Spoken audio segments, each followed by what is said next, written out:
যেখানে বাতেন, মানিক আর হাবিবুলের মৃত্যুর তারিখ আজকের দিন হিসাবে লেখা রয়েছে। রাত যখন গভীর ঘন কুয়াশায় ঢাকা একটি পরিত্যক্ত একটি হাসপাতাল। বাতেন, মানিক আর হাবিবুলের টর্চ লাইট আলো কাঁপছে, আর চারিদিকে পচা ওষুধের গন্ধয়, মানুষের টাটকা রক্তের গন্ধয় চারিদিকে ঘিরে আছে।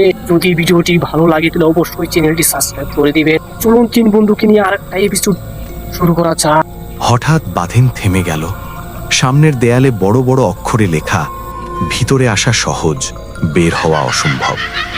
মানিক ফিসফিস করে বলল, দোস্ত, বাতাসটা হঠাৎ এত ঠান্ডা হয়ে গেল কেন? ঠিক তখনই হাবিবুলের পায়ের নিচে কিছু একটা মজমজ করে উঠল। টর্চ ধরতেই দেখা গেল মেঝেতে মানুষের ভাঙা হাড়ের স্তূপ।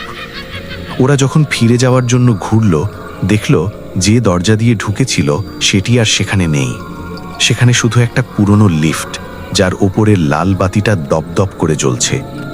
লিফটের ভেতর থেকে ভেসে আসছে নখের আঁচড়ের শব্দ, ক্যাচ ক্যাচ ক্যাচ।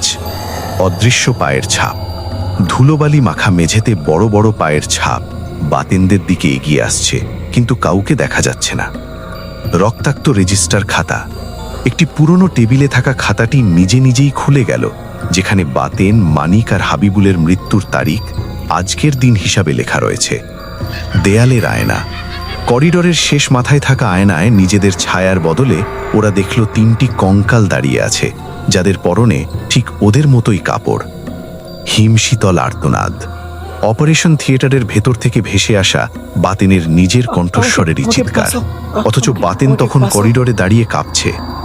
বাতেন পেছনে তাকিয়ে দেখল মানিক আর হাবিবুল নেই, শুধু মেঝের ওপর পড়ে আছে ওদের ছিঁড়ে যাওয়া জামার অংশ আর একদলা কাঁচা রক্ত। দেয়ালে তখন নতুন একটি লেখা ফুটে উঠছে, পরের জন তুমি। হঠাৎ হাবিবুল আর্তনাদ করে উঠল। ওর পায়ের নিচের মেঝে থেকে একজোড়া ফ্যাকাশে সাদা হাত বেরিয়ে এসে ওর গোড়ালি খামচে ধরেছে। বাতেন আর মানিক ওকে টেনে ধরার চেষ্টা করতেই পুরো হাসপাতালের বাতিগুলো একসাথে জ্বলে উঠল এবং পরক্ষণেই ফেটে চৌচি হয়ে গেল। অন্ধকারে ওরা শুনতে পেল এক বিকট অমানুষিক কণ্ঠস্বর, তোদের তিনজনের শরীর আমার